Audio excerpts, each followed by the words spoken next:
할렐루야. 저도 이제 가슴팍에 이거 카네이션 달고 이제 예배드립니다. 엊그제 같은데 벌써 딸아이가 초등학교 2학년이 되었습니다. 저도 부모가 되고 나니까 부모님의 마음이 한결 더 헤아려지는 것 같습니다. 오늘 우리 할렐루야 성가대 드려지는 찬양 가운데 은혜도 받았지만 또 가슴 한편으로는 또 부모님 생각하면서 감동이 밀려오더군요. 성도 여러분, 건강하십시오. 저도 효도하겠습니다. 건강하십시오. 성경에서 이른바 가정규범이라 불리우는 말씀이 기록된 곳은 오늘 본문과 더불어서 에베소서 5장 22절 이하에 있는 말씀입니다. 아주 구체적이고 실제적으로 쓰여 있지요. 두루뭉술하게 쓰여 있지 않고 남편과 아내와 자녀들에게 가족들이 어떻게 해야 하는지에 대해서 명확하게 분명하게 쓰여 있습니다. 믿음의 가정이 나아가야 할 방향과 지켜야 할 가치들에 대해서 잘 설명하고 있지요.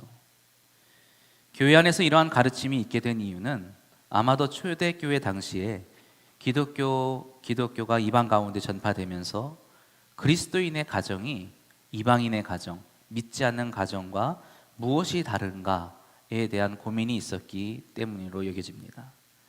골로새 교인들에게도 그리스도인의 가정이 어떻게 다른지 또 어떻게 구별되어져야 하는지에 대해서 바울이 가르치고 있습니다. 우리는 살면서 많은 것을 배웁니다. 그리고 배운 것들을 끊임없이 지키며 살아가고 있습니다. 제가 기억하는 것 중에 하나는 학교에 들어가서 당시에 좌측 통행이라는 것을 배운 기억이 있습니다. 기억하시죠? 좌측 통행, 말 그대로 왼쪽으로 다니는 것입니다. 우리나라에서 좌측 통행이 시작된 것은 1921년 조선 총독부가 도로규칙을 개정하면서 시작되었습니다. 본래 1900년도 초에 대한제국이 있던 시절에는 우리나라는 우측 통행이었다고 합니다. 그런데 일본인들이 자신들의 나라에서 쓰이던 좌측 통행 제도를 우리나라에 적용하면서 무려 88년 동안 우리나라에서 좌측 통행을 하게 되었죠. 그러다가 2009년 10월 1일부로 우측 통행이 다시 시행되었습니다. 당시에 정말 많은 혼란이 있었습니다. 지하철이고 어디도 가던 사람들이 걷다가 서로 부딪히기도 하고 서로 사고가 나기도 하고 그랬던 기억이 납니다. 저도 한참 그때는 서울에서 학교를 다니고 이제 졸업하고 막 그때 시절인데 바쁜 시간에 출퇴근 시간에는 사람들이 암묵적으로 왼쪽으로 우르르 다녔거든요. 근데 어느 날 가니까 서로 막 뒤엉켜서 걷기 시작하는 겁니다. 우측 통행이 됐다고 우측으로 걷는 사람들이 있고 여지껏 평생을 왼쪽으로 걷던 사람들이 왼쪽으로 걷다 보니까 막 부딪히는 것이죠.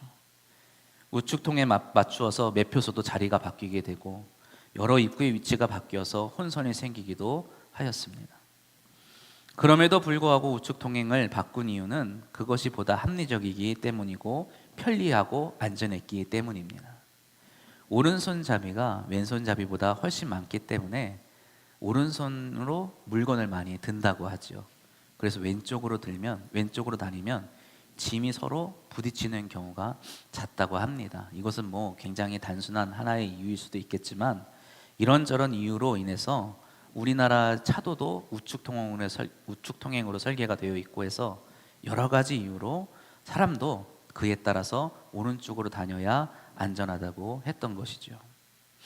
이제는 더 이상 우측 통행이 불편하다거나 이상하다고 말하는 사람을 찾기 어렵습니다. 저처럼 좌측 통행을 배우고 한참을 그렇게 살아갔던 분들이라 하더라도 다시 좌측으로 돌아가자 이런 말씀 하지 않으시죠. 이제 우측 통행을 당연하게 생각하고 자연스럽게 오른쪽으로 다니실 겁니다. 이 이야기는 우리가 지키는 규범이나 규칙들이 절대로 절대적이거나 영원하지 않다는 것을 알려줍니다. 왼쪽으로 다니는 것이 무조건 옳은 것도 아니고 그렇다고 오른쪽으로 다니는 것이 무조건 맞는 것도 아닙니다. 마땅한 이유가 있으면, 합리적인 이유가 있으면 그에 따라 하는 것이고, 때로는 규칙이 바뀌기도 하는 것이지요. 그래서 규칙이나 규범을 바꿀 때에는 대단히 신중하게 바꿔야 합니다. 마땅한 이유가 있어야 하는 것이죠. 우리나라도 걷는 방향 이거 하나 바꾸는데 88년이라는 세월이 지났으니 말입니다. 이러한 일에는 여러 가지 논의가 있어야 하고, 제도적인 정비가 있어야 하고, 그리고 사회적으로 많은 사람들의 공감대가 형성되고 합의가 이루어지고 함의가 이루어져야지 되는 것입니다. 만약 이러한 것들이 부족하거나 미비한다고 한다면 많은 사람들이 혼란을 일으키게 되고 어려움을 당하게 되겠지요. 중요한 것은 어느 쪽으로 걷느냐가 아니라 우리에게 무엇이 유익한가, 어떻게 하는 것이 우리에게 도움이 되는 것인가, 이 본질을 놓치지 말아야 합니다. 우리의 눈에 똑같이 보이는 현상이라 하더라도 그 내면에 있는 본질이 다를 수가 있습니다. 우리가 똑같이 하는 말이라 하더라도 그 이면에 있는 의미는 다를 수가 있는 것이죠. 그래서 우리는 본질과 참된 의미를 잘 헤아리고 붙들어야 하는 것입니다. 그러한 관점에서 오늘 본문은 우리가 주의 깊게 읽어야 하는 말씀입니다. 바울이 가르치고 있는 이 말씀들은 사실 신앙의 관점에서 보지 않더라도, 신앙이 없는 사람이라 하더라도 어느 정도 수긍이 되고 당연하게 여겨지는 것들이기 때문입니다. 물론 오늘날에는 조금 달라져서 첫 발걸음부터 떼는 것이 쉽지 않아 보이기는 합니다. 우리 말씀 한번 읽어볼까요? 골로새서 3장 18절 말씀 함께 봉독해 보겠습니다. 아내들아,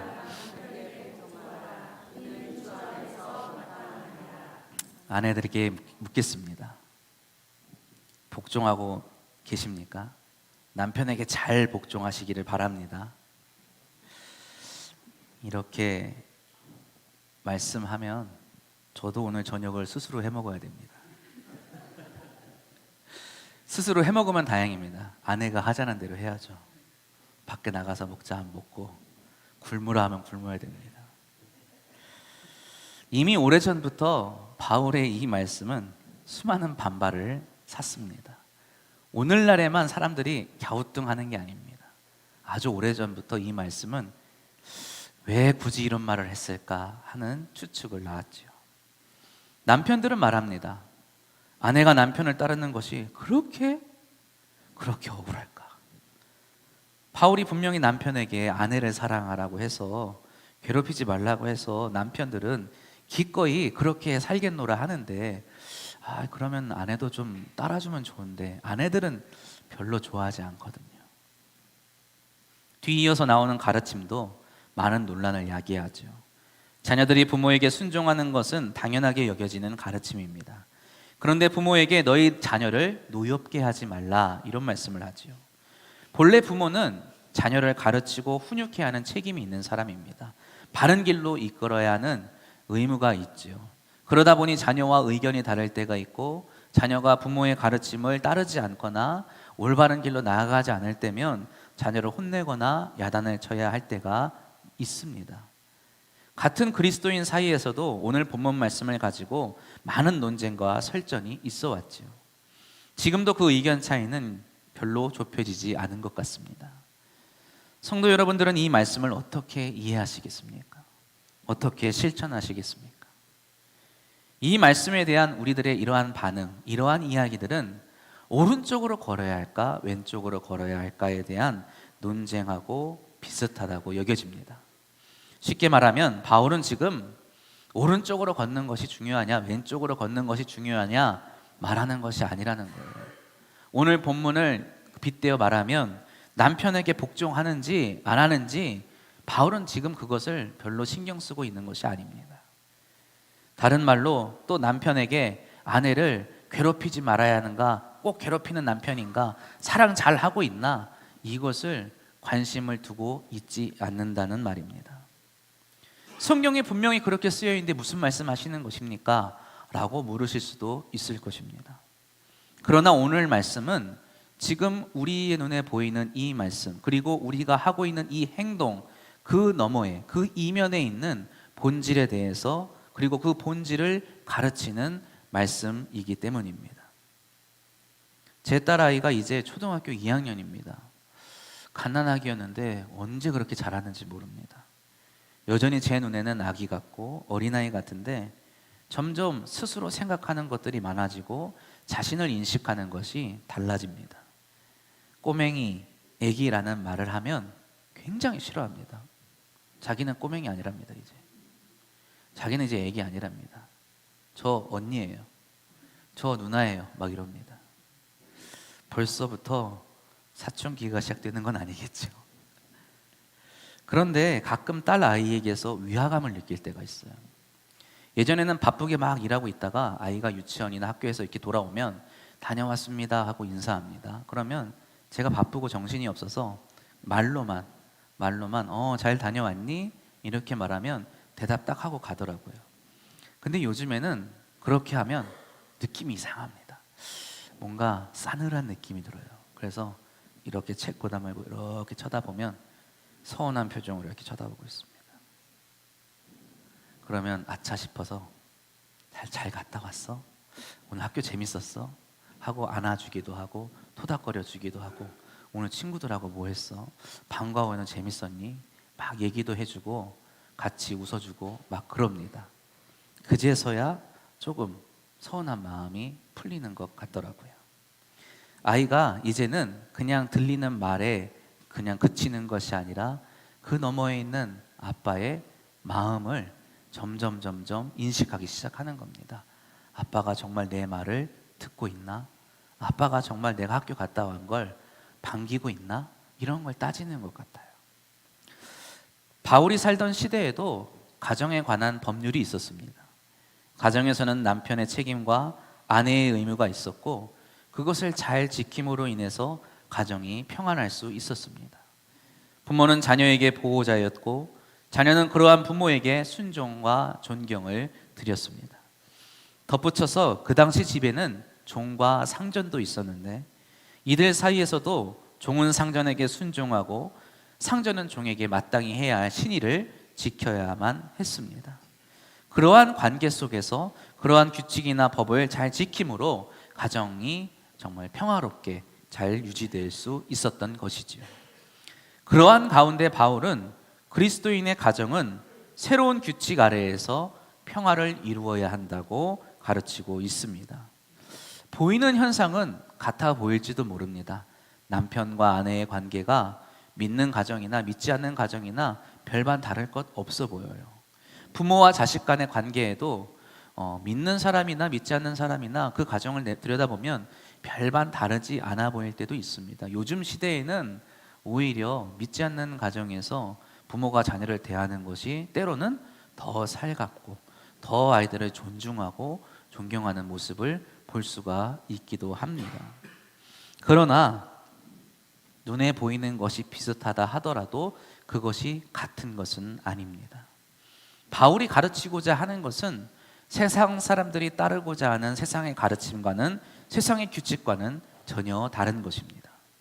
바울이 우리에게 또 성도에게 가르치는 것은 그 행동 이면에 있는 마음가짐이라고 할 수 있습니다.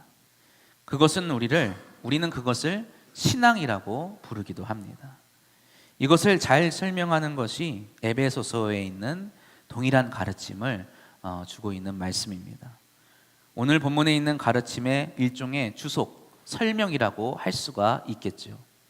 에베소 본문을 염두에 두고 우리가 이 말씀을 잘 읽어본다면 우리가 서로 복종하고 사랑하며 순종하고 인자하게 대해야 하는 이유는 바로 주님 때문입니다. 세상 사람도 평화를 추구합니다.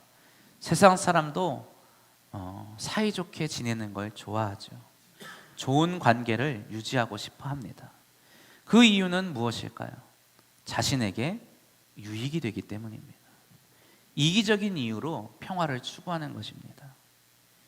예레미야 9장 8절 말씀을 보면 그들의 혀는 죽이는 화살이라 거짓을 말하며 입으로는 그 이웃에게 평화를 말하나 마음으로는 해를 꾸미는 도다라고 말씀합니다.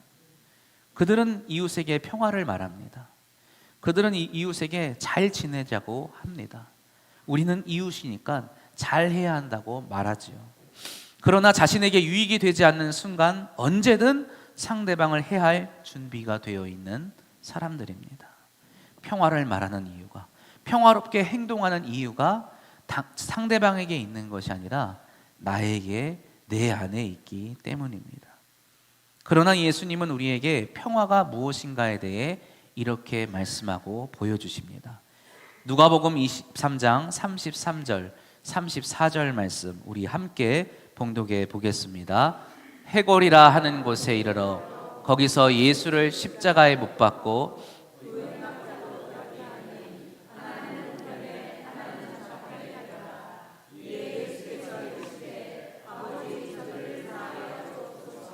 자기들이 하는 것을 알지 못함이니이다 하시더라. 아멘.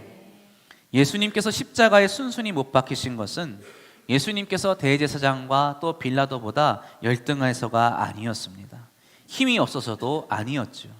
예수님은 하나님의 은혜의 복음에 속한 자들을 구원하시기 위하여서 기꺼이 자신의 목숨까지도 내어놓는 순종을 하신 것입니다. 우리에 대한 하나님의 사랑을 당신의 순종으로 확실히 보여주신 것이지요. 그렇기 때문에 우리 역시 십자가에 달리신 그 예수님을 바라보면서 우리가 부끄러워하지 않고 그분을 나의 구주요, 나의 구세주요, 나의 주님으로 고백하며 믿고 따르고 순종하는 것입니다. 십자가에 달리신 예수의 모습을 바라보며 유대인들은 하나님의 저주를 받은 자라며 거리끼다고 말하였습니다. 헬라인들은 어떻게 전능한 신이 인간의 손에 죽임을 당할 수 있냐 하면서 십자가에 달린 예수를 바라보며 미련하다 말하였습니다. 그러나 우리는 똑같이 십자가에 달리신 예수의 모습을 바라보며 우리를 위하여 죽기까지 순종하신 하나님의 아들의 사랑과 또 은혜를 발견하는 것이죠. 한때 엄청난 유행을 만들어낸 드라마의 대사가 있습니다. 바로 드라마 파리의 연인에서 극중 배우가 한 대사인데, 내 안에 너 있다입니다. 자신의 행동과 말을 도무지 이해해주지 않는 야속한 이 여자 주인공에게 내가 왜 이렇게 행동하는지, 내가 왜 이런 말을 하는지 이유를 뭐라고 설명합니까? 네가 내 안에 있기 때문이라고 말합니다. 내가 너를 사랑하는데 어느 정도냐? 내 마음에 온통 너만 가득하다고 말하는 것이죠. 그러한 의미로 하는 말이 내 안에 너 있다라는 말입니다. 사랑하는 성도 여러분, 내가 누구를 사랑하며 내 안에 너 있다라고 말하는 것은 사실 세상 사람과 별반 다를 것 없는 사랑입니다. 물론 그것도 대단히 좋은 사랑이죠. 다소 희생적인 사랑이기에 굉장히 훌륭한 사랑이라 할 수 있겠습니다. 그러나 그리스도인들이 추구해야 하는 사랑은 아닙니다.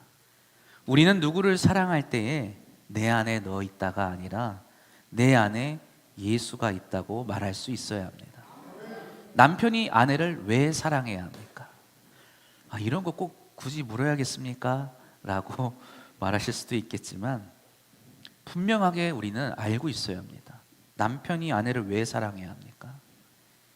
나의 쾌락을 위해서 사랑하는 것이 아닙니다. 그녀가 내 마음에 들어서, 내 마음에 쏙 들어서, 그래서 내 마음에 들어와서 내 안에 가득 차서 사랑하는 게 아닙니다. 그리스도께서 그녀를 위해 목숨을 버리셨기 때문에 주님이 사랑하시는 것처럼 나도 그녀를 사랑하는 것입니다. 나의 쾌락이 허락되지 않는다고 해도 아내랑 지내면 항상 행복할 줄 알았습니다. 아니더군요. 힘들 때도 많습니다. 답답해요. 때로는 막 억울합니다. 때로는 화가 날 때도 있어요. 그래도 내 기분이 좋지 않을 때도, 내 기쁨이 없을 때도, 내 쾌락이 허락되지 않을 때도, 그녀의 마음과 내 마음이 맞지 않더라도, 말과 행동이 서로 어긋나도 나는 어떻게 해요? 사랑할 수 있어야 하는 겁니다. 그것이 그리스도를 닮은 사랑입니다. 아내가 남편에게 왜 복종해야 할까요? 이거 참 큰일 났습니다. 이제. 복종해야 된다는 말을 하려고 합니다. 이제 아내가 힘이 없어서 복종하는 것이 아니에요. 남편이 돈 잘 벌어다 주니까, 남편 때문에 아주 편하게 사니까, 혹은 내 기분을 너무 잘 맞춰주니까 나도 잘 따라주는 것, 그런 거 아닙니다. 그리스도께서 우리를 사랑하셔서 우리를 위해 십자가에 달려 죽으셨기 때문에 우리가 그와 함께 십자가에 달려 죽는 것처럼, 우리가 기꺼이 내가 그리스도와 함께 십자가에 못 박히겠습니다 라고 말하는 것처럼, 남편이 사랑하는 아내를 위해서 삶을 바쳐 헌신하고 가정을 위해서 열심히 수고하는 것을 나도 또한 귀하게 여기고 그거에 발맞추어 살아가는 것을 의미하는 것이죠. 그렇게 남편과 하나가 되어 삶을 동행하는 것입니다. 부모가 자식을 노엽게 하지 않는 이유가 어디에 있습니까? 하나님께서 우리의 연약함을 끝내 참으시어 우리의 의가 아닌 당신의 의로 우리를 구원하셨기 때문입니다. 우리의 자녀의 어리석음과 부족함에 분을 내지 말고 그리스도의 자비하심과 긍휼하심을 따라 자녀를 바른 길로 이끄시기를 바랍니다. 사랑하는 성도 여러분, 내 안에 그리스도가 계십니까? 그렇다면 내 안에 계신 주님을 위하여서 내 아내를, 내 남편을, 자녀를 사랑하시기를 바랍니다. 사랑하는 성도 여러분, 내 안에 계신 그리스도가 또 내 아내에게, 내 남편에게, 내 자녀에게 계심을 믿습니까? 그렇다면 그에게 대하는 것이 곧 주님에게 대하는 것이라고 여기면서 주님을 사랑하듯, 주님께 대하듯 사랑하시기를 바랍니다. 주님이 이 땅에 계실 때에 빵을 떼어주시고 그러실 때마다 사람들은 만족을 느꼈습니다. 주님이 병을 고쳐주실 때마다 사람은 행복을 느꼈죠. 그러나 주님이 죽으실 때에 사람들은 모든 것이 끝났다라고 말했습니다. 이제 예수는 더 이상 쓸모없게 되었다고 말했습니다. 모두가 예수가 십자가에 못 박혔을 때 이제 예수는 실패했다고 말했죠. 제자들까지도 그랬습니다. 그러나 예수는 실패하지 않았고 예수의 순종이, 예수의 죽음이, 그리고 그 예수의 사랑이 우리를 향하신 하나님의 구원을 성취하셨음을 기억하시기를 바랍니다. 나의 사랑하는 가정을 위해서, 내 남편과 아내를 위해서, 자녀를 위해서 우리가 무엇을 할 때 사람들은 그것을 칭찬할 수도 있어요. 하지만 비난을 할 수도 있고 조롱을 할 수도 있습니다. 그러나 우리가 내 남편과 아내를 위해서, 자녀를 위해서, 가정을 위해서 무엇을 하든지 그 안에, 그 이면에 주님을 위해서 또 주님과 같이 한다고 한다면 그것은 우리 가정을 살리고 회복시키는 평화의 능력이 될 줄로 믿습니다. 이 신비 안에서 가정을 회복시키며 믿음 안에 굳게 세워지시기를 주님의 이름으로 축복합니다. 기도하겠습니다.